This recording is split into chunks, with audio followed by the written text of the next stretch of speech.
friends, welcome back to Live at the Roxy on this Friday, September 30th, the last Friday of the month, the last day of the month, the last day before spooky season officially commences in October. A lot of things going on in the world of entertainment news. Typically, we talk more about our thoughts and things going on in my life and your life on the show, and we can still do that, but there's a lot of different interesting things I want to talk to you guys about today. I've been watching the show Dahmer. I always tell you guys I watch things so you don't have to. And I've been watching this show, and I'm super conflicted on if this show should have been made. And yeah, I'll talk to you guys all about that. Also, there's more things going on in the world of entertainment news. There was a big Hollywood Reporter article that came out about the Me Too movement that I thought was kind of weird. And then we heard the Community was getting a movie 2023 on Peacock, which people are excited about. And Jordan Peterson cried over Olivia Wilde's comments, which I thought was fucking funny. So all that and more today here live at the Roxy. Thank you for being here with me. I know we don't usually go live this late on Fridays. Happy weekend to all of you guys. I hope that you are taking off of work, that you're settling into the weekend vibes, that you're smoking a toke, that you're drinking a beer, that you're taking a nap, that you're watching a TV show, that you're hanging with your fam, that you're relaxing, maxing all cool, that you're shooting some b-ball outside of the school, anything along those lines. So much love to you guys. So interesting. I was on the phone with my Grammy just now, and my Grammy was out to lunch with a couple of her girlfriends. Now, we live in LA. Most of the people here are pretty liberal, but there is one girl that lives across the street from Grammy, and she has been friends with for years. It is Grammy's one Republican friend, and it comes up every single time they are together, especially in recent times, as it has been much talked about in normal conversations. Like it used to be when Grammy was coming up in the world. Politics were not really spoken about at the lunch table, the dinner table. Now they are, because they are so relevant in our everyday life. They always were. They just weren't spoken about. And Grammy was just out with this woman, and they got in a big, she said they got in a fight about abortion. And she said something to me that this woman always says, which I think is so strange. This woman always says, I'm pro women's rights. I'm pro women's rights, and then she's a forced birther. And it's so fascinating because you can't just say you're pro women's rights if you're not pro women's rights. Like, you can't say you're an ally if you're not an ally. And you can't say you are not racist if you are, you just can't say I'm pro women's rights and then not be pro-choice. If you're not pro-choice, you are not for women's rights. That's just how it works.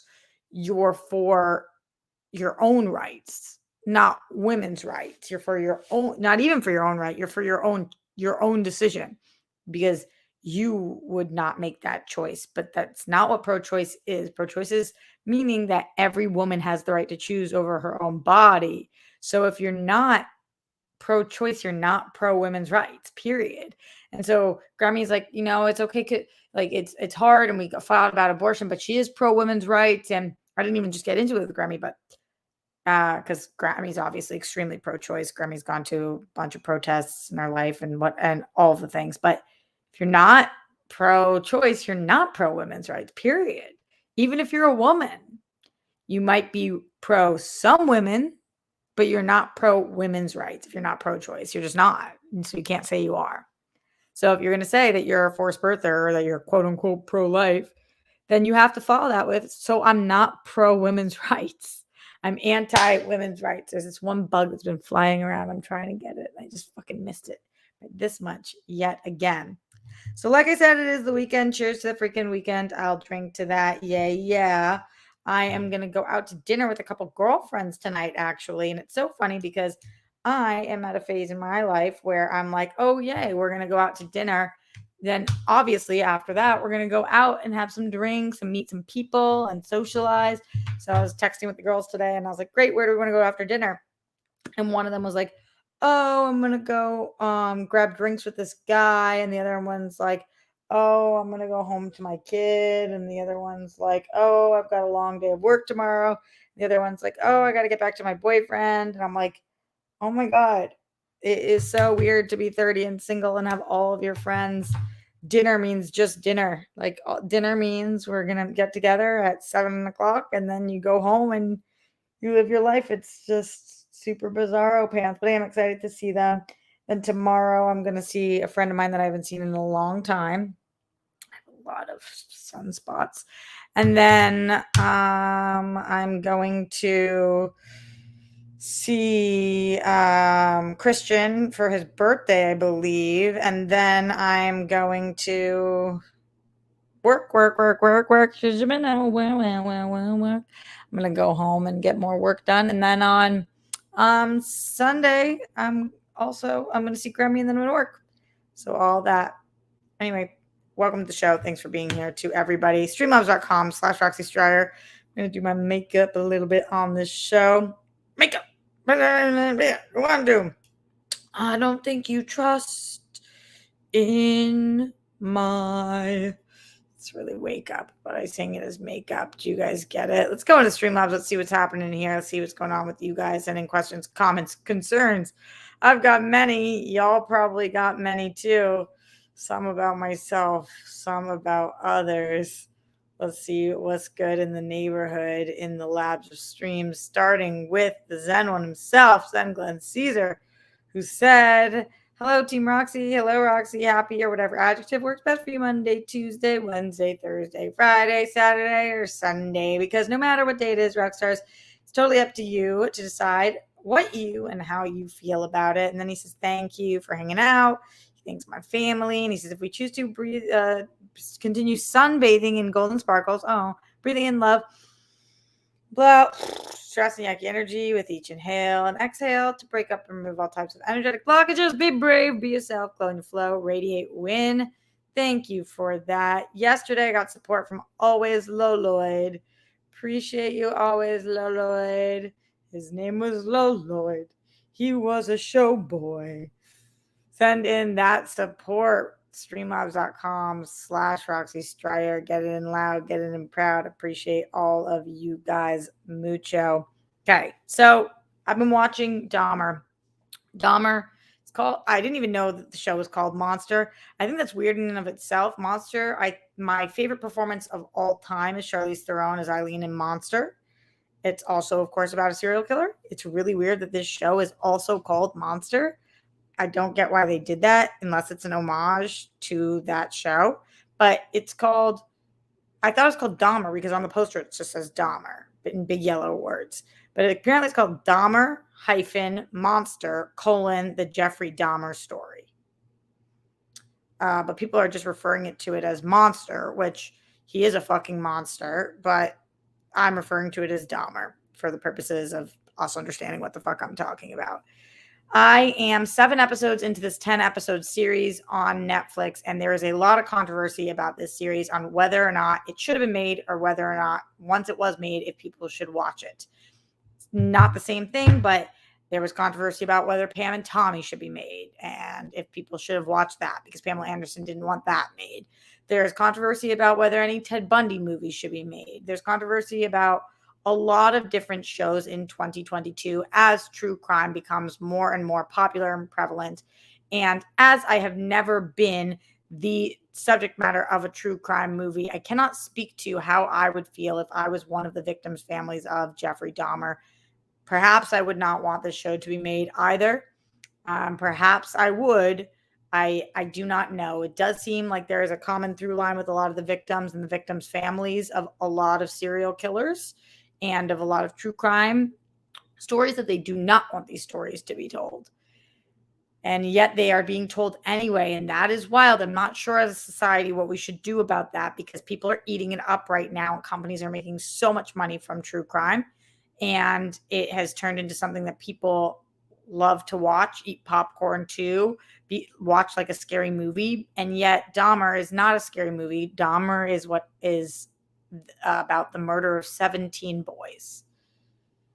And that is not something we should be eating popcorn to. So it's a very strange thing that society is going through right now. And I'm not commenting on it as in I know what we should do about it. I am watching the show, but I am bringing it up as a topic of conversation on this show And you guys tell me, what do you think? Should shows like this not be made? Should they be made? There was an article that I looked into about the making of the show, the controversy around the show, and what it was that some of the families felt.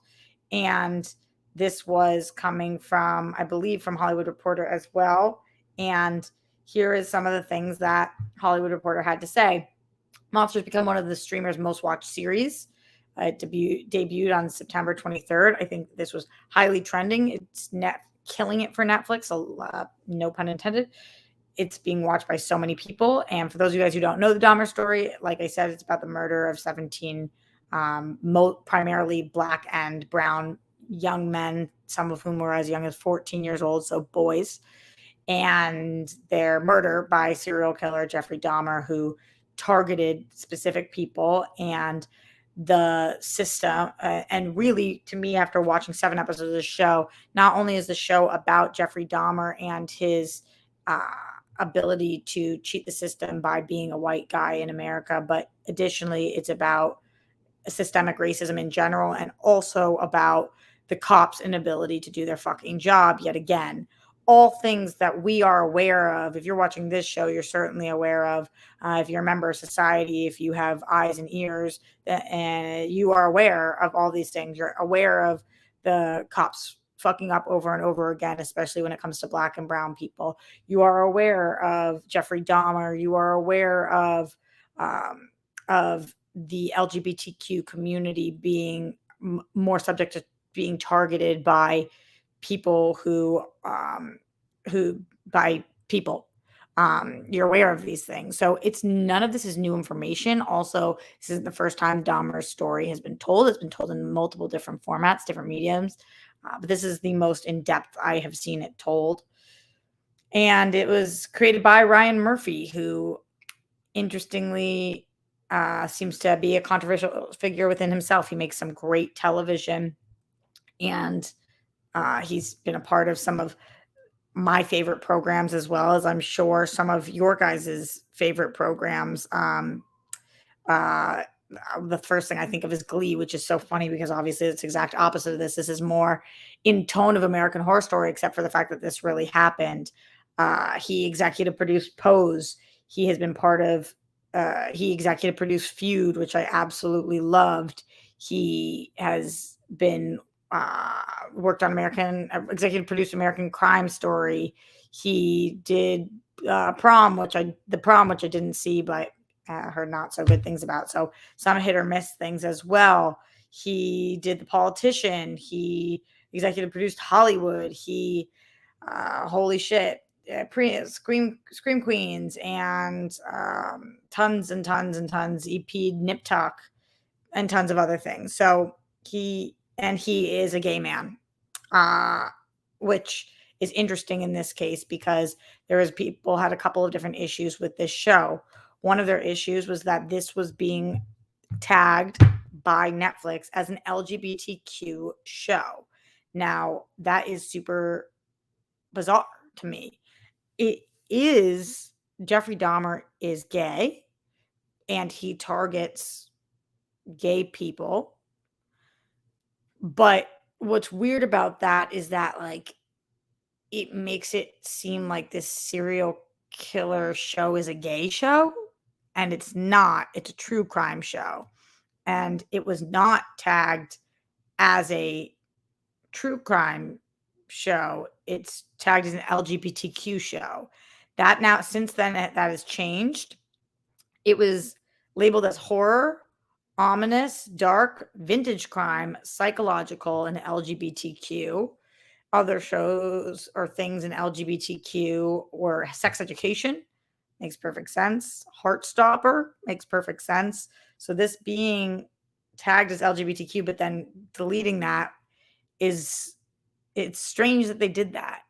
It's very strange that they put this as a queer show when it's like, I don't know, this is gonna be a really bad fucking example, but say Putin was gay and then there was a show about Russia and Ukraine, it'd be like calling it tagging it as LGBTQ. And it's like, what?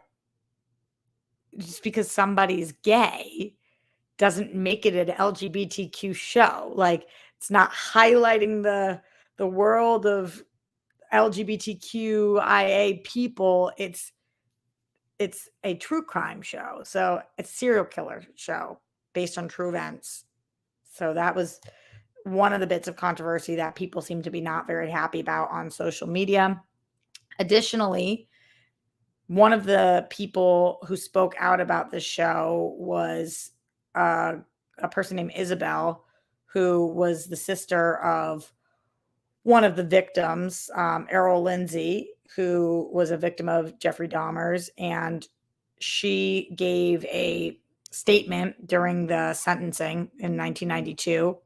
And she said that this show was coming out, she said she was bothered because she said, I was never contacted about the show. I feel like Netflix should have asked, which is just wild that they didn't. Netflix should have asked if we mind or how we felt about making it. They didn't ask me anything. They just did it. But I'm not money hungry, and that's what this show is about, Netflix trying to get paid. And of course, this is about Netflix trying to get paid. Netflix would never put out this show if it wasn't about Netflix trying to get paid. That being said, the show is incredibly well done. Evan Peters is a wildly talented actor, as are all of the actors in the show. It's weird to talk about it like this, but like the editing, the cinematography, the audio mixing, it's really well done. It's really, really well done. But of course, this is being done to make money, and it's working. And I'm part of the reason why it's working because I am watching this show. Seeing this statement made me feel like, on the one hand, if Netflix had asked Isabel, and Isabel said, Rita Isbell, sorry, that's her name. If Rita Isbell had said, I don't want you to make the show, and they had made it, that's almost worse than them not asking, which I think they probably thought that she was going to say, but not asking at all is just super fucking strange. And it's like the people that we continue to hurt by telling these stories are the people that have been the most affected by them, which is, again, another societal issue. I also don't understand how rights work to things like, so just randomly looking at the chat, Manny Gonzalez in here. Okay. Say that I decided today I wanted to tell Manny Gonzalez's life story. I could just do that. Or would I have to wait until Manny Gonzalez was dead? Or could I just decide I'm going to tell Manny Gonzalez's story and I don't need to get anybody's permission on this? Could any one of you guys just decide to tell my life story? You don't have to ask my family. You don't have to ask anybody. Like, what is that? It's very strange. So what do you guys think? Streamlabs.com/Roxy Stryer. How do you guys feel about these true crime stories that are being told? Should they be being told? Should we be watching them? And how as a society should we handle it when certain families of victims or the victims themselves, if any victims survive any incident, don't want something to be made? Should it not be made? And does it matter on the crime? Obviously, this crime being very different than the Pamela Anderson, Tommy Lee Jones crime. Tommy? That doesn't sound right. Tommy Lee. Am I just putting Jones in there? I just saw him the other day. Tommy Lee. Who the fuck is Tommy Lee Jones? Tommy Lee. Oh, Tommy Lee Jones as a different person? Oh, Tommy Lee Jones. Of course. Wow, I never noticed that they both. Sorry for the shade I just threw at Tommy Lee Jones. My bad, dear. You didn't do anything in this situation. Telecom, it was Tommy Lee Jones. I had a brain fart. Sorry, Tommy Lee Jones. You're right. You guys are right. That was so fucked up. All of a sudden, I was like, wait a second. What happened? That was amazing. You guys get what I'm saying, though. You get what I'm saying. Send in your thoughts on it, or just make fun of me for calling Tommy Lee Jones, and then not being able to place what I had just done. It's been a long year. Apollo 3JP in the Streamlabs says, Roxanne, my muse, my flame, how are you? We ready for the movie of the year this weekend? That's right. I'm talking about Hocus Pocus 2. Let's fucking go. Hear me out. Drinks over Hocus Pocus marathon. You know what's interesting, Apollo? I actually got Hocus Pocus sent to me 2 weeks ago. And I love Hocus Pocus. And Hocus Pocus 2 was sent to me on screener 2 weeks ago. I love Hocus Pocus. And I just haven't made time for it. I had a busy couple of weeks, but I've watched tons of shows. I don't know why. I just was not that. At the beginning when it was announced, I was super excited. But as people started talking about it, I was like, I'm just not that interested in this. I don't know why. It just hasn't spoken to me. I think probably I'll watch it at some point, but who knows when. Del Common in the Streamlabs says, taking a break from our fight. Hope you saw the video. No, what video? To say that I'm always left not knowing what to make of some people's obsession. Oh, I did see the video that you posted. Knowing what to make of some people's obsession with serial killers and really any true crime. So, Del Common, you don't get the whole craze. Like, for some reason, I do get it, but then that makes me feel bad and sick about myself. But I get it. Mike Joyce in the Streamlabs, streamlabs.com/Roxy Share says, I usually go out to the movie theater on Friday nights. Tonight, I'm going to see Smile. Ooh, my friend DJ was just telling me about Smile on Only Stupid Answers. Next week, Amsterdam is coming out. He was just talking about that too.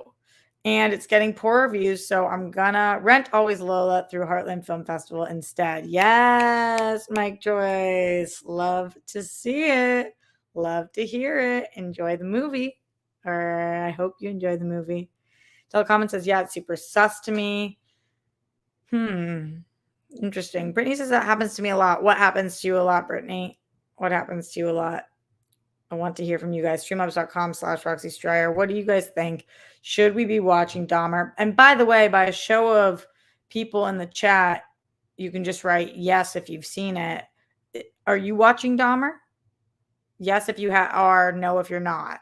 Yes or no?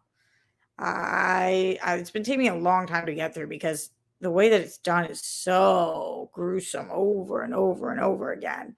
The disgusting way in which the cops are so egregiously awful at their job in this, it is just vile to watch. I mean, the way that they could have saved so many people's lives if they just could do their job, but they couldn't, is just brutal.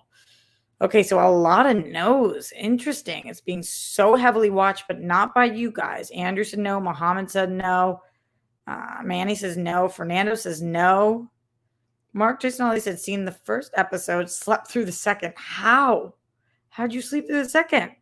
Stabworthy says no. Bruce Banner, no. Glenn, no. Oh, interesting. Ryan says, when I heard Ryan Murphy was attached, I lost interest. Really? I think that's interesting. How come? Redford says no. Steve says no. Melissa said made it 4 episodes. Okay, and then what happened? What happened after that? Brittany says I lose interest in a movie when it gets closer to the release. Weird. Oh, interesting, Brittany. Yes, sometimes that happens to me too. And it's just like I used up all my excitement or something. Something along those lines. All right, thanks for talking with me about this, friends. Streamlabs.com/Roxy Stryer. Get in your questions, comments, concerns. Let's talk about Jordan Peterson crying over Olivia Wilde's comments. I'm obsessed with my group text chain between Dorina, Steph, and I is fucking amazing. It's so good. And Steph the other day texted us this Variety article titled Jordan Peterson breaks down in tears when asked about Olivia Wilde calling him a hero to the incel community. And he said, sure, why not? This was incredible. Jordan Peterson's such a fuck.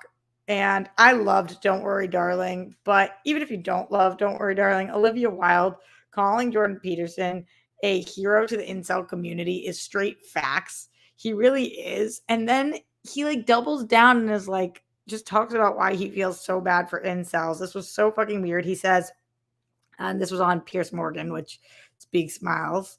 He said, sure, this is from Jordan Peterson. Sure, why not? So Olivia Wilde said, this pseudo-intellectual hero to the incel community. And Peterson's response is, sure, why not? You know, people have People have been after me for a long time because I've been speaking to disaffected young men. Oh my God, just the way he phrases this. It's very difficult to understand how demoralized people are. And certainly many young men are in that category. You get these casual insults, these incels. What do they mean? These men, they don't know how to make themselves attractive to women who are very picky. And good for them. Women, like, be picky. That's your gift, man. Demand high standards from your men. Fair enough. But all these men who are alienated, it's like they're lonesome and they don't know what to do. And everyone piles abuse on them. Unbelievable. Unbelievable. That we're just feeling bad for the lonely men. What? What the fuck are you talking about, Jordan Peterson? What are you talking about? After calling Peterson a hero to incel community, Wild describes incels as disenfranchised, mostly white men who believe they're entitled to sex from women, and they believe that society has now robbed them, and the idea of feminism is working against nature, and that we must be put back into our correct place. Sky Jordan Peterson is someone that legitimizes certain aspects of their movement because he's a former professor, he's an author, he wears a suit, so they feel like he's a real philosophy that should be taken seriously. That is so what it is. It's all about the way he looks. And it's fucking incredible. It's incredible. And like the way that he's like, yeah, exactly. These poor men. And then he says he thinks he's gonna go see the movie because he likes the way that Chris Pine looks as him. Send help. How are we living on this planet? It's crazy. It's crazy. Like, at the end of the day, she's like, men who feel like they earn sex from women, that they deserve that. And he's like, and what's wrong with that? Fine, keep your standards high, but I feel bad for these men. And it's like, no, just like we feel bad for the men that treat women like shit because they don't get sex. That's who we feel bad for now. The white men of the world who don't get sex, so they lash out. That's who we're rooting for. What the fuck? Just wild. And as he's teary-eyed talking about it, great, incredible, way to go. Any disagreements here? Any Jordan Peterson fans? He's such a toad. The way he speaks makes me like want to literally put my head through a fucking window. Track stars with that massive support. That's what's up, track stars. I need you. Saying just wanted to support a bit. That's more than a bit. I really appreciate you. Can't wait for your potions episode. Oh my God, dude. I'm so excited for potions. I'm like really going to bubble, boil in trouble, you know? Can we have a hex potion for all the negative bitches? Regardless, hope you have a good weekend. Yes, for sure. On the show, we will do all the potions. The potions are going to be the motion of the ocean. Oh, fuck, that bug went by again, but I think it's too far now. Ugh. Anyway, potion episode is going to be fucking bomb.com. Let's go. Let's go. I appreciate it. Potion episode for the win. If you don't know what I'm talking about, for the World Girls, we do potion. We put on the table doing a potion episode. I've been pitching it to the girls. They're like, what the fuck is this? And finally, I put it on you guys and we hit the goal and we're going to do potions and it's going to be sick. It's going to be sick. A couple other things I wanted to mention before I got out of here. I saw my friend DJ posted that Community is getting a movie on Peacock. We'd already known about this, but the movie is coming in 2023 on Peacock. I think for Community fans are very excited about this because people have been looking for a movie for this for a long time. I wonder who's going to be in it. Like, will this feature? The post from Discussing Film just said the Community movie will release into 2023 on Peacock, and then like Chevy Chase is in the picture. Is that possible? I mean, there's so much controversy there. Is Donald Glover going to be in this Community movie? Like, who's involved? Jillian Jacobs? Like, who is going to be involved and who is not? I'm excited to learn more. Allison Brie. So many people, everybody from since this show has been on has gotten significantly more successful. Oh, fuck, I missed it again. One of these days, I'm going to get you, my pretty, and your little dog, too. 6 seasons in a movie. That's right, Ryan Payne. That's right.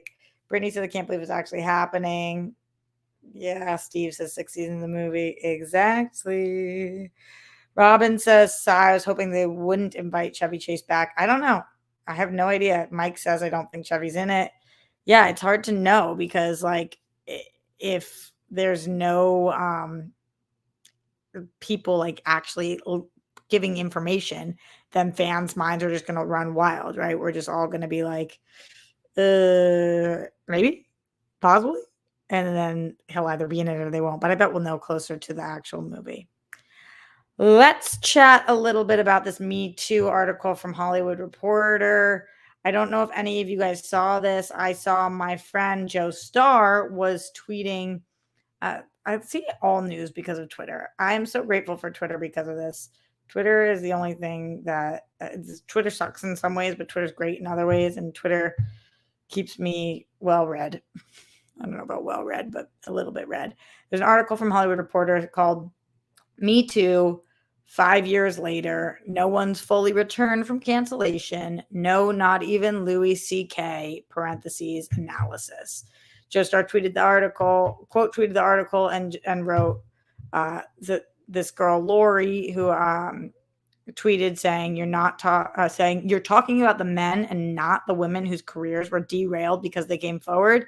And Joe Star quote tweeted that saying this. So I wanted to check out the article.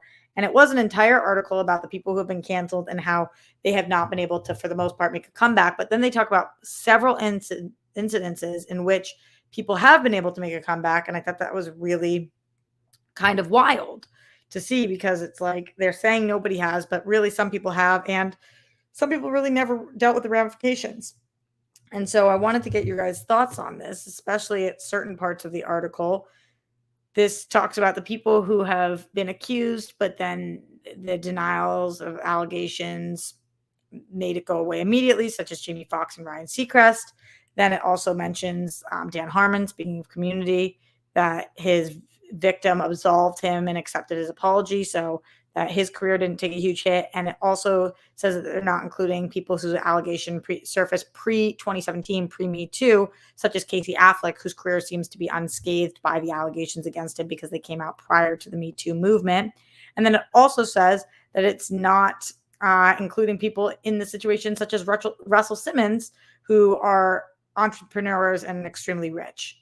Even though he did step down from his company, I think he still is doing very well. So it's like nobody's made a comeback, and then it lists all these people who have had kind of strange situations or are very rich and therefore they didn't receive a hit. But then it says Les Moonves, Roy Price, Brett Ratner, Matt Weiner, Jeremy Piven, Kevin Spacey, Luke Besson, the list goes on. Or Bassan. Some of them are hanging around, taking meetings, massaging contacts, even pursuing projects. Few of them even materializing. They're also fooling themselves. And I kind of don't think they're fooling themselves.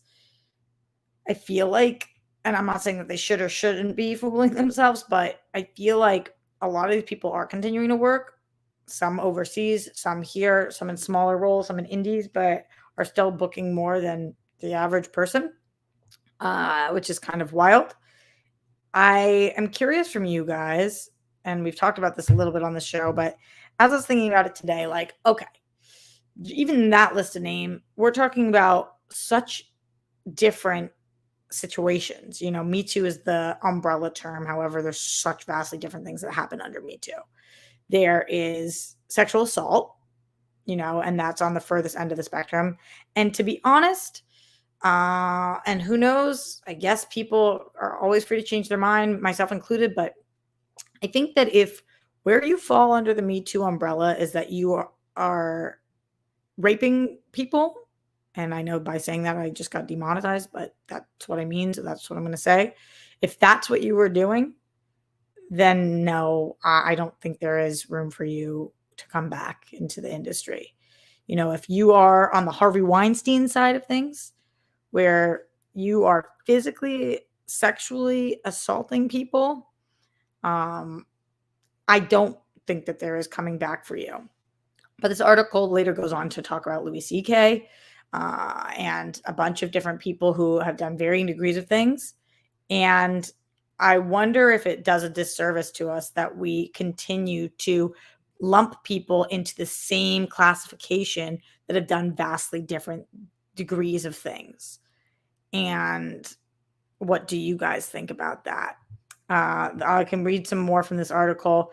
Also, I'm with the people commenting on the article where it's like, why are there never any articles about the survivors? That's so strange to me. That's just, very, very weird.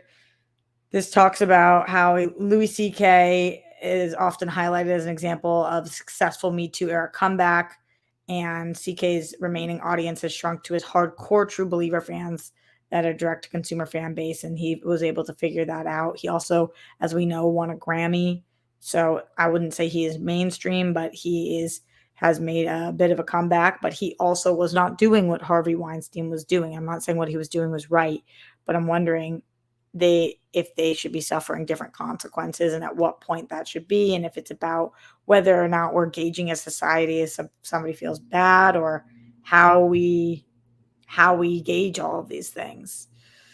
Let me know. Streamlabs.com/Roxy Stryer. Would love to hear from you guys on this article. Did you guys see the article in Hollywood Reporter, by the way?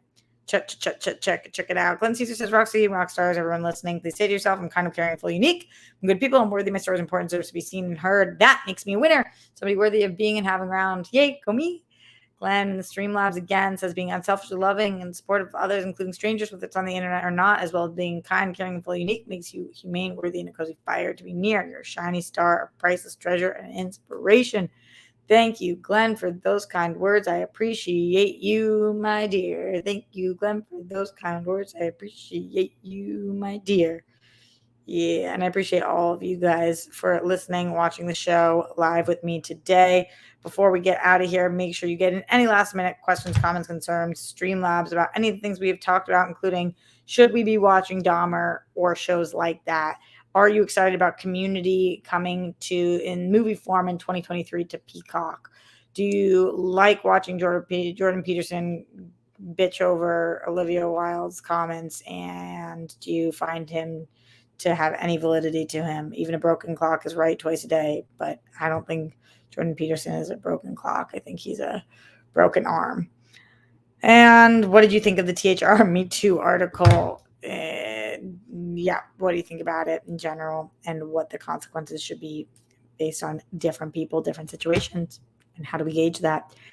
Let me know. Shout out to all of you guys watching live, to Robin, Lloyd, Stabworthy, Mark, Mike, Manny, Keith, Brittany, Kate, Scott, Redford, Bruce, Marcello, who maybe is Marcello, and all the people, Murderanta, and everybody else who's been here today. I appreciate you all getting in those final Streamlabs. I see you rolling through. Y'all are the shit. Thank you for the support. I will be back on Sunday for the World Girls. Glenn in the Streamlabs says, everyone who shows up and gives their support whenever, however they can when it gets tough, even if by yourself, you're not alone. Everyone who's battling, keep on fighting, because you're a winner, chicken dinner. That's what's good. Glenn gets it. All right, my friends, much love. Stay safe, stay sane. Have a fun, productive, or chill-ass weekend, whatever it is that you need. I hope that you get it, and that you woosah, my friends. And, put down the toilet seat lid. We don't want those buffoons. Don't try with the Holocaust. Justice for all the people who've lost their lives due to excessive force. My body, my choice. Wherever you're on the rainbow, we love you. Dahmer is certainly not an LGBTQ show, but many of you are incredible LGBTQ members, and we love that rainbow very dearly. All right. Much love, my friends. Leave comments. Let me know your thoughts on all this stuff, and I will see you Sunday for the World Girls, and on Monday as well for the World Girls, and for either this show or Live with Roxy on Call-In. I'll keep you guys posted on my social and on my Patreon later.